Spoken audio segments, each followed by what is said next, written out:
Bon les amis, de retour au bercail. Attention aux abdos puisqu'on va se marrer un peu. Même si le sujet est loin, très loin d'être marrant. Puisque nous allons parler du suicide. Ouais je sais, je choisis toujours des thèmes sympathiques. Et super vendeurs, histoire de vous faire voyager. Donc on devrait s'en sortir. Du coup, mets-toi bien avec ta blonde à portée de main, des cacahuètes et de la binasse. C'est parti pour nettoyer toute cette merde, parce que là j'en ai gros. Et vous allez comprendre pourquoi. Et on va commencer avec ce grand moment de télévision et la psychologue Marie-Estelle Dupont, qui atomise le médecin pro-confinement Yves Cohen. Et la Marie, elle te fait ça en 4-4-2. Hein. Moi, je fais des vidéos de 10 minutes à peu près, tu vois. Elle, 3 minutes montre en main, c'est plié. Elle t'enterre le Cohen. Ah bah putain, Marie, c'est quand tu veux pour un duo. Hein. Je cale des dates et on se fait un tour de France. Hein. Rappelle-moi. Alors, je vous explique. T'as Cohen qui appelait à un confinement strict. Et Marie lui répond, comment éthiquement vous pouvez en 2021, au bout d'un an, penser qu'enfermer des gens qui ne sont pas malades n'a pas un rapport bénéfice-risque absolument tragique. On enferme des gens bien portants. Enfin, c'est pas un remède. Vous avez prêté serment pour d'abord ne pas nuire. On ne peut pas argumenter pour un confinement, surtout que si c'était vraiment efficace, on n'en serait pas au 3e. Et notre psychologue a de quoi mettre sur la table, puisque c'est elle et les psychiatres en arrière-boutique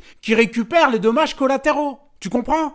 Quand les psys entendent confinement, ils ont un flash et voient Colin Powell qui brandit une fiole d'anthrax pour envahir l'Irak. Ils ont très bien compris le mensonge et surtout les conséquences que ça va avoir. Et elle continue, de petits points. En psychiatrie, c'est terrible ce qu'on voit, monsieur. On a eu 3 défenestrations en 10 jours à Robert Debré en pédopsychiatrie. Chez une population de 7-11 ans, à 7-11 ans, on ne se suicide pas, monsieur.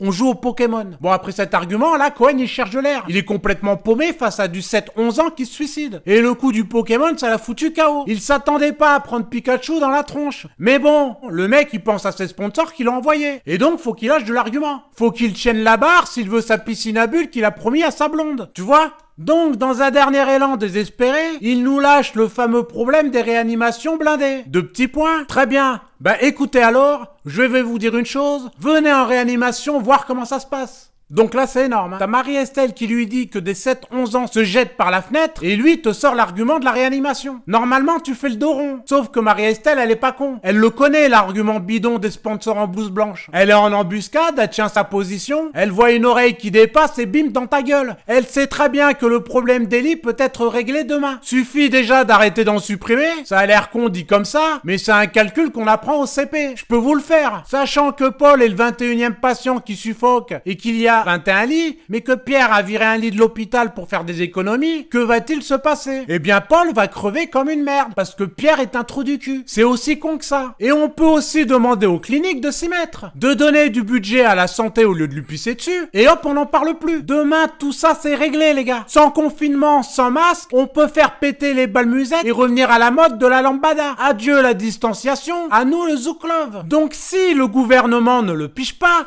c'est qu'on est en droit de se poser la question si c'est pas délibéré. Je le dis clairement et sans trembler, les amis. Des gamins de 7 ans se suicident. Je te parle pas de Claude François qui va gratter une ampoule dans sa douche, les pieds dans la flotte. Mais d'un môme de 7 ans qui se jette par la fenêtre. Normalement, la sainte colère devrait nous pousser à dénoncer ça par tous les moyens. Les médecins, les psys, les peintres en bâtiment, les avocats, les plombiers, nous avons tous des gosses. Il faut les sauver de cette folie que le gouvernement laisse faire pour des raisons obscures. Et qu'on ne me parle pas d'incompétence. Ils ont tous les chiffres tous les matins sur le bureau, qu'ils consultent entre 2 dîners clandestins. Donc la logique aujourd'hui, c'est pas de parler des réas, on s'en branle. Il faut parler des enfants, des jeunes qui se suicident. Le drame, il est là, il est pas autre part. Et n'attendez pas que les médias en parlent. Ils en ont rien à foutre. Ils en ont tellement rien à foutre que t'as Macron qui voit venir le drame après un an. Et il sait bien qu'il va falloir gérer les suicides et décide de filer un forfait psy pour les gosses. Les médias en ont parlé une journée. Ils en ont rien à foutre. En fait, si tu veux, le forfait psy, c'est 10 séances remboursées à 100%. Concrètement, ça donne quoi? Eh ben concrètement, si la petite Chloé de 9 ans en a ras le cul du masque, de rester enfermée chez elle, de ne plus pouvoir rigoler avec ses copines, d'avoir peur que ses grands-parents crèvent à cause d'elle parce qu'elle leur aura filé le virus, de voir son père enfiler un cubit de binasse dans la journée et sa mère essayer de tenir la barre du navire qui coule, eh bien elle ira voir un psy qui va tenter de lui expliquer l'inexplicable. Et c'est là le problème. problème. Car les mioches, ils ont l'instinct qui leur crie que tout ça, c'est du n'importe quoi. Moi, j'ai 2 gamins, des ados. L'impact de tout ça sur eux, c'est 0. Ils sont heureux comme avant. Et vous savez pourquoi? Parce que je ne leur mens pas. Je ne leur fais pas croire qu'ils sont porteurs d'un virus qui va tuer Pépé et Mémé Marcel. Je ne leur fais pas croire qu'après le énième confinement, tout sera terminé pour finalement être déçus tous les 3 mois. Je leur dis la vérité. Que les médias sont des traîtres à la nation, que Macron est à la solde des grandes puissances, que les lobbies sont là pour se faire du fric, et d'instinct ils comprennent que j'ai raison. Et aucune peur ne les atteint. Parce que, même confinés, ici les boss, c'est madame et monsieur Marcel. C'est pas BFM TV, CNews, TPMP, les lobbies Macron. Donc, les marmots se suicident et c'est silence radio. L'autre il a fait sa BA du jour et il est retourné dans les jupons de Brigitte. Il faut demander des comptes aux médias qui cachent cette réalité,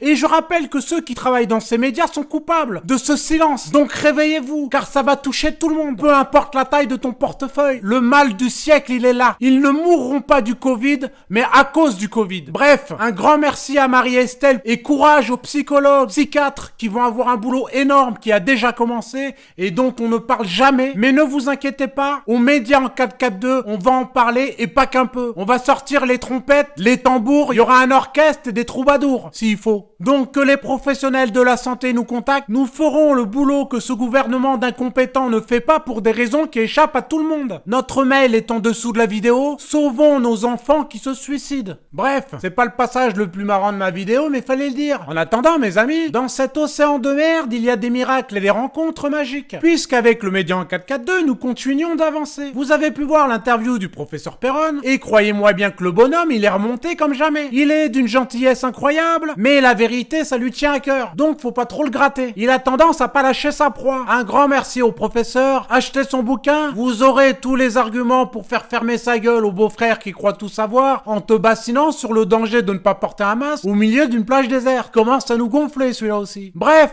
je vous avais promis d'avancer dans le média, et ce n'est que le début. À savoir que le site va prendre un coup dans la tronche, dans 1 ou 2 semaines, restructuration. On ouvre les fenêtres, on sort les meubles, ménage printanier, un coup de balai, un coup de serpillière, vous allez m'en dire des nouvelles. On entend déjà le bruit des tondeuses. Ça sent bon l'herbe coupée. Encore merci infiniment à toute l'équipe du 442. Je radote, mais ils sont tellement engagés, tellement la tête dans le guidon, en ces temps de mensonges et de déprime, c'est inespéré. Ça prouve non seulement que l'union est possible, mais ça redonne foi en l'être humain. Ça donne une force pas possible. Merci à vous qui nous soutenez, qui nous poussez au cul, ça aide énormément. Et sans vous, on ne pourrait rien faire. Donc on va continuer et monter encore plus haut, car comme vous le savez, je suis né pour emmerder les élites et je ne m'arrêterai jamais. Nous allons continuer à dire la vérité, c'est notre meilleure arme. Soutenez-nous, car en ces temps, nous avons besoin de vous. Nous nous professionnalisons. Demain, c'est nous qui ferons l'information, je vous le garantis. Aidez-nous via le financement participatif. Faites un don. Le lien est sous la vidéo. Et surtout, ne lâchez rien. Ne vous laissez pas abattre. N'ayez pas peur et vos enfants n'auront pas peur. Au contraire. À ciao les gars.